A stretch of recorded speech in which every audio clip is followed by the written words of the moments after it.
এরা তাদের সাথে যে ট্রেড ব্যালেন্সের যে বিষয়টা, এই জন্য নাকি পশুর মাংস আমদানি করা হবে, এই বিষয়টা কতটুকু সত্য এই ব্যাপারে যদি কিছু বলেন। ধন্যবাদ আপনাকে।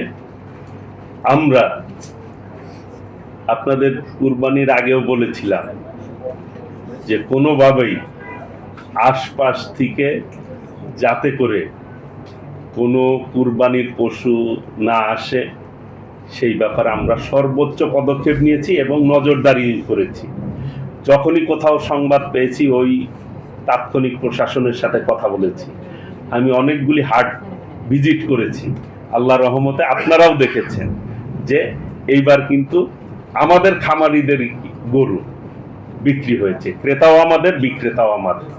আমি এটাও অবহিত করেছি, সবাইকে অনুপ্রাণিত করার চেষ্টা করেছি কুরবানিটা আমরা দেই আল্লাহকে রাজি খুশি করার জন্য, এবং যাতে করে অবৈধভাবে কোনো জিনিস যদি অবৈধভাবে আসে সেটা কোরবানি জায়েজ হবে কিনা এই কোশ্চেনটাও আমি তুলেছিলাম। আর কাজেই আপনি যেটা বলছেন কোনোভাবেই আমরা রপ্তানির চেষ্টা করতেছি, সেই ক্ষেত্রে আমদানি করব আমরা, এটা তো আমরা এই মুহূর্তে চিন্তার মধ্যে নেই। পশুর মাংস রপ্তানি করার চেষ্টা করছি আমরা। এই যে সারপ্লাস হচ্ছে, আমাদের খামারিরা যদি আরো বেশি তারা এই ব্যাপারে পশু লালন পালনের ক্ষেত্রে যদি পরিধি বাড়ে, তাহলে অবশ্যই তো আমরা আমাদের এই সারপ্লাস যে থাকছে এটা আমরা অবশ্যই রপ্তানি করার চেষ্টা করব না।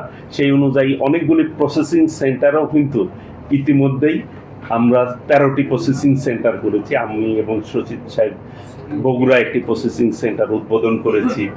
আমি বেঙ্গল মিটে ভিজিট করেছি, তারা কিছু এই রপ্তানি করে থাকে, তাদের প্রসেসিং সেন্টার আছে তাদের, সেটাও ভিজিট করছি। আমরা এই ব্যাপারে বড় খামারিদেরকে উৎসাহিত করছি কিভাবে বিদেশে রপ্তানি করা যায়, সেইভাবে তাদেরকে সহযোগিতা করার জন্য আমরা প্রস্তুত রয়েছি। ধন্যবাদ। আমার একটা প্রশ্ন হচ্ছে, গত কয়েক বছর হলো যে আর একটা ভালো খবর যে